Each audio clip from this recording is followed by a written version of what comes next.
Welcome to YouTube channel guys. आज के market के रिगार्डिंग वीडियो बनाया था। आई होप आप सब लोगों ने देखा होगा।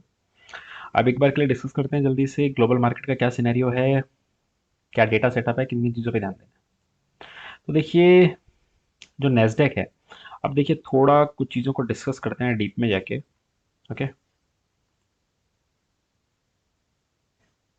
ओके।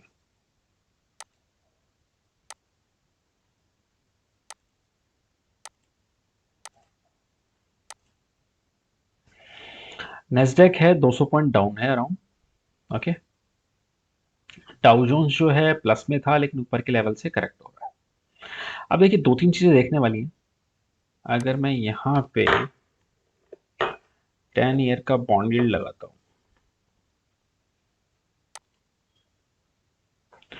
2.12, आज 6% बढ़ा हुआ है बॉन्ड यील्ड, और ये रीसेंट डेज का हाईएस्ट पीक है। इवन अब ये कोविड के बाद के लेवल्स को ऊपर को निकाल चुका है। ओके। और अगर ये 2.15 से पार होता है तो सीधा लेवल 2.6 का इसके पर निकल के आता है। ओके। तो ये रह गया अपना नेस्डेक बॉन्ड यील्ड का। अब इसकी वजह से नेस्डेक का हाल भी देख लो। नेस्डेक का जो प्रीवियस बॉटम था, आज उससे नीचे नेस्डेक गया है, ट्रेड किया है, क्लोजिंग नहीं दी है। अब देखना ये है कि यहाँ पे डबल बॉटम बनाता है या ऊपर जाता है। डाउ जोन्स पे आते हैं। ओपन हुआ प्लस, लेकिन वहां से करेक्ट हो रहा है। डॉलर इंडेक्स 98 समथिंग पे है और विक्स अपना 32 के ऊपर है। ओके। एक ही अच्छी चीज है हमारे लिए कि जो क्रूड है वो बहुत ज्यादा करेक्ट हुआ है। क्रूड का मैं डेली चार्ट दिखाता हूँ आपको। देखिए, क्रूड करेक्ट होके 101 102 के बीच में आ चुका है। ठीक है, ये क्रूड की कहानी। अब आ जाते हैं एक बार के लिए कि क्या सीन है, हमारे मार्केट कैसे चल रहे हैं।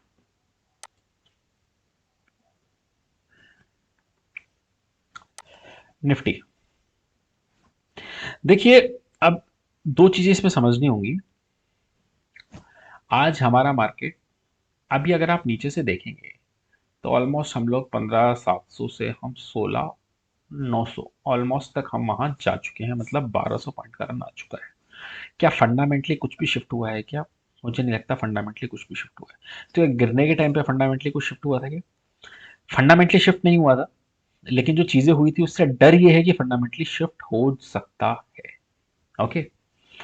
तो ये जो तेजी एकदम से आई है, थोड़ा इशू कर सकती है, लेकिन ये तेजी कहां तक जा सकती है वहां देखते हैं, ताकि आप लोग इसमें ट्रैप ना हो। ओके। अब देखिए, मैं दो तीन चीजें इस पे खोलूंगा आप लोगों को समझाने के लिए। इस पे भी मैं निफ्टी का ही चार्ट खोल लेता हूँ। यहां पे देखिए मैंने क्या किया। एक 20 डे का मैं एक्सपोनेंशियल मूविंग एवरेज लगा रहा हूँ, और 200 डे का लगा रहा हूँ। इसको रेड में कर देता हूँ ताकि दोनों का कलर अलग हो जाएगा। ओके। अब देखिए आज हमारे मार्केट ने क्या किया। जो एक्सपोनेंशियल, देखिए मैं क्यों आपको कहता हूं कि हमें एक्सपोनेंशियल मूविंग एवरेज ज़्यादा मुझे ठीक लगता है as compare to simple moving average या डेली मूविंग एवरेज। आप देखिए हुआ क्या। आज जो एक्सपोनेंशियल मूविंग एवरेज था वो था 16,688, 688 के ऊपर वहां गया, और 20 डे मूविंग एवरेज आ रहा था 700 के आसपास में, 700 750 के बीच में। जैसे ही वहां से पार हुआ, मतलब मार्केट ने एक अच्छा ब्रेकआउट दिया, ऊपर गया। क्या हमारा व्यू बुलिश था? बिल्कुल भी नहीं। लेकिन क्या हमने कोई ऐसी कॉल ले रखी है या ऐसा ट्रेड ले रखा है कि ऊपर जाने पे हमें नुकसान होगा? ऐसा भी बिल्कुल नहीं है। कंप्लीटली हेज्ड पुट्स हैं। ओके। तो कोई इशू नहीं है, बल्कि उनमें आज हमने प्रॉफिट ही बुक किया है। ओके। अब आप दूसरा यहां पे समझिए।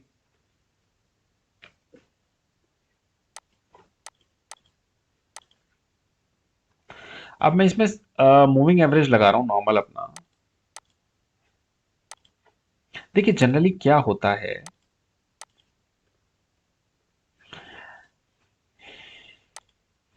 जब इस तरीके का पैटर्न होता है तो आप ये समझ के चलिए।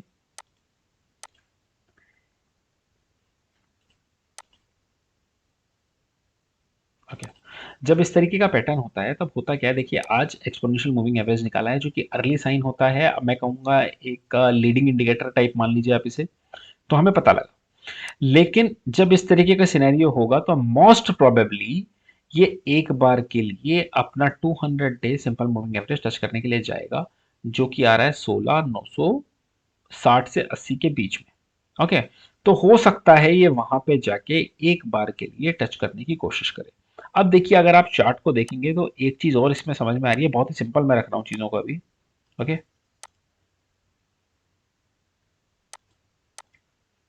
ये देखिए, मुझे लगता है कि अगर एक बार के लिए इसने 200 day exponential simple moving average touch किया और क्रॉस किया, तो बहुत ज़्यादा प्रोबेबिलिटी है कि हो सकता है हम 17,000 को क्रॉस कर दें। एक्सट्रीम केस में हम 17,200 तक चले जाएं, उसके ऊपर की तेज़ी तो मुझे नहीं लग रही है अभी बिल्कुल भी। ओके, एक्सट्रीम केस में हम उस तक जा सकते हैं। अब इसमें एक और कैवेट ये है कि आप ये समझिए कि गुरुवार को, इस थर्सडे को, जो डाउ का रिएक्शन होगा, फेड का डिसीजन होगा, उस पर भी हम लोग रिएक्ट करने वाले हैं। तो बहुत समझ के ट्रेड लीजिएगा। मेरा ट्रेड सिंपल है, आज देखिए टेक्निकल लेवल्स के हमने ऊपर वो किया है क्लोज, तो उसको रेस्पेक्ट करना पड़ेगा टेक्निकल के अकॉर्डिंगली। तो मुझे लगता है एक बार के लिए 16,966 17,000 का लेवल आ जाना चाहिए। और उस पे क्या मैं फ्रेश बाइंग करूंगा, मैं अभी फ्रेश बाइंग के मूड में नहीं हूँ। मुझे लगता है कि ऊपर के लेवल पे मैं सेलिंग की अपॉर्चुनिटीज एक्सप्लोर करूंगा, और शायद वैसा होना चाहिए। क्यों, अब इसके बहुत से फंडे हैं जो मैं बात कर चुका हूँ। एक और सिंपल लॉजिक ये है कि जो एफ आई डेली खरीद रहे हैं, उनके पास उतना पैसा है ही नहीं खरीदने का। ये बहुत ही सिंपल चीज है, आप डेटा देखिए। 18 से 20 हजार करोड़ रुपए उनके पास आ रहा है म्यूचुअल फंड के पास, और वो कर रहे हैं हर दिन की 2 से 3 हजार 4 हजार की खरीद। तो प्रैक्टिकली पॉसिबल नहीं है कि जब आपके पास 20 हजार करोड़ आ रहा है और आप 50 हजार करोड़ का माल महीने में खरीद के जा रहे हो, तो वो चीज समझ में आ रही है क्यों हो रहा है।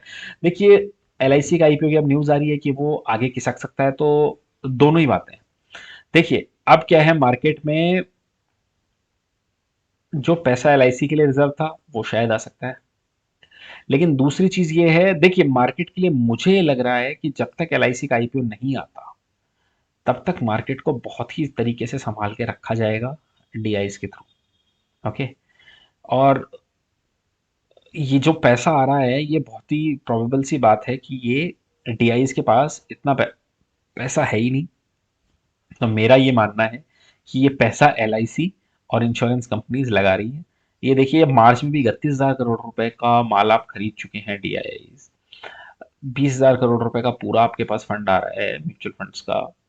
तो मुझे लगता है कि जब तक एलआईसी का आईपीओ नहीं आता, तब तक शायद मार्केट को संभाल के रखा जाए। और देखिए, बहुत सिंपल सी चीज़ है, अगर हम बहुत संभल के 1-2 महीने ट्रेड कर लेंगे तो हम कुछ लूज नहीं कर जाएंगे उसमें। तो बहुत ही इजीली संभल के ट्रेड कीजिए, आपका प्रॉफिट इजीली बनता रहेगा। ओके, तो मैंने लेवल्स बता दिए आपको निफ्टी का। अब आ जाते हैं एक बार के लिए बैंक निफ्टी पे। अब देखिए बैंक निफ्टी में क्या सीन है। बैंक निफ्टी का जो 200 निकल के आ रहा है वो आ रहा है 36,500 700 के बीच में। आज हम है 35,300। और एक बार के लिए अगर ये 20 डे के लिए भी जाता है अपने 20 डे सिंपल मूविंग एवरेज, तो 35,800 600 के बीच में आता है। और उसी में अगर आप इसका एक्सपोनेंशियल देखेंगे, ये देखिए 20 ऑलमोस्ट टच कर रहा है। तो एक बार के लिए लग रहा है 36,000 पे, अगर देखिए 17,000 पे हो गया तो 36,000 पे इसका भी जाने का लॉजिक सिंपल बनता है। ओके, लेकिन डाउ और नेस्डेक जो रिएक्शन दे रहे हैं वो मुझे लगता है थोड़ा मेच्योर रिएक्शन है। इंडियन मार्केट को थोड़ा सा मैनेज किया जा रहा है, ऐसा लग रहा है। लेकिन अगर देखिए क्रिटिकल लेवल से ऊपर की क्लोजिंग देगा तो हम उसको रेस्पेक्ट करेंगे, और सस्टेन करेगा तो बुलिश ट्रेड लेंगे। अभी मैं बुलिश ट्रेड्स के मोड में बिल्कुल नहीं हूँ। डेटा जो निकल के आया है पॉजिटिव निकल के आया है। एफ आई की सेलिंग मात्र 170 कुछ करोड़ रुपए की है। आप लॉन्ग देखिए 4,000 कॉन्ट्रैक्ट, शॉर्ट काट दिए 2600 कॉन्ट्रैक्ट, स्टॉक में लॉन्ग अनवाइंड किए और शॉर्ट क्रिएट किए। Okay, call long 20,000, call short ही नहीं है। Put long 47,000, corresponding 45,000 put short. Okay, तो मुझे लगता है डेटा पॉजिटिव है। एक बार के लिए हो सकता है 16,950 17,000 को टच करने की कोशिश की जाए, वहां पे एक बार के लिए डिसीजन लेना पड़ेगा। लेकिन मुझे लगता है उन लेवल पे अगर पुट के थ्रू प्ले करेंगे तो ज्यादा बेटर रहेगा। ओके, आई अभी देखिए कुछ स्टॉक नहीं दे रहा हूँ, और रीजन इज सिंपल, क्योंकि थोड़ा गैप अप गैप डाउन का इशू रहता है। ओके, तो एक बार क्लियरिटी रहेगी डेटा में, तो उसके अकॉर्डिंगली ट्रेड लेंगे। आई होप आप लोगों को वीडियो अच्छा लगा होगा। अच्छा लगा तो लाइक कमेंट और शेयर कर दीजिए guys. Thank you for watching.